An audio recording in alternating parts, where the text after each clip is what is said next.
আসসালামু আলাইকুম বন্ধুরা। আজকে আপনাদের সাথে মজার ২ টা ভর্তা রেসিপি শেয়ার করব। একটা আনকমন ভর্তা রেসিপি, জানি না এটা আপনারা জানেন কচু দিয়ে ভর্তা বানানো যায়? এই তো ১ম এ রসুন মরিচের ভর্তা বানাবো। ওইটার জন্য শুকনো মরিচ নিলাম, তারপর ভালো করে ধুয়ে নেব, তারপরে রসুন দিলাম, তারপরে এই তো পেঁয়াজ দিলাম।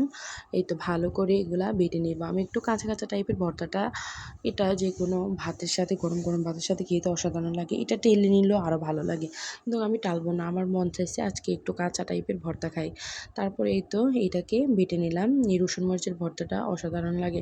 লেটকা খিচুড়ির সাথে বা খিচুড়ির সাথে অসাধারণ লাগে আসলে। এই তো রেডি হয়ে গেল আমার মজার ঝাল, ঝাল একটা রসুন ভর্তা।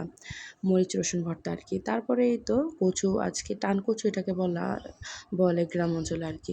এই টান কচু, এই তো টান কচু নিব। তারপরে এটার জন্য নিব কাঁচামরিচ, রসুন, তারপরে এই তো পেঁয়াজ। এগুলো নিব এই টানকচু ভর্তা বানানোর জন্য। এটা বানানোর জন্য কিন্তু মাছও লাগবে।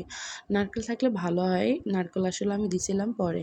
তারপরে এই তো এই মাছ নিব এখান থেকে ২ টুকরো। তারপরে এই তো কচুকে কুচি নিব ছোট, ছোট করে ভালো করে ধুয়ে নিব। তারপরে এই তো খোলায় ভালো করে সামান্য পরিমাণে একটু তেল দিব। কচুটা ভালো করে টেলে নিব, একটু যাতে পানি না থাকে। যেইটুকু ওটা থেকে পানি বের হবে একটু তেল দিলে ওইটা হয়ে যাবে এমনি চুলায় রাখলে আরকি।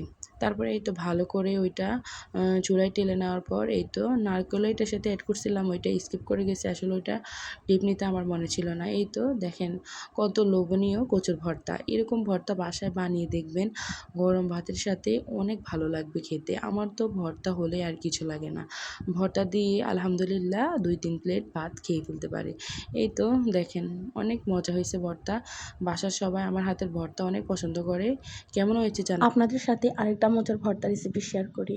যা, যা লাগবে, একটা আলু আর একটা টমেটো, তারপরে এখানে কয়েকটা কাঁচামরিচ, তারপরে পেঁয়াজ ভালো করে তেলে ভেজে নিব।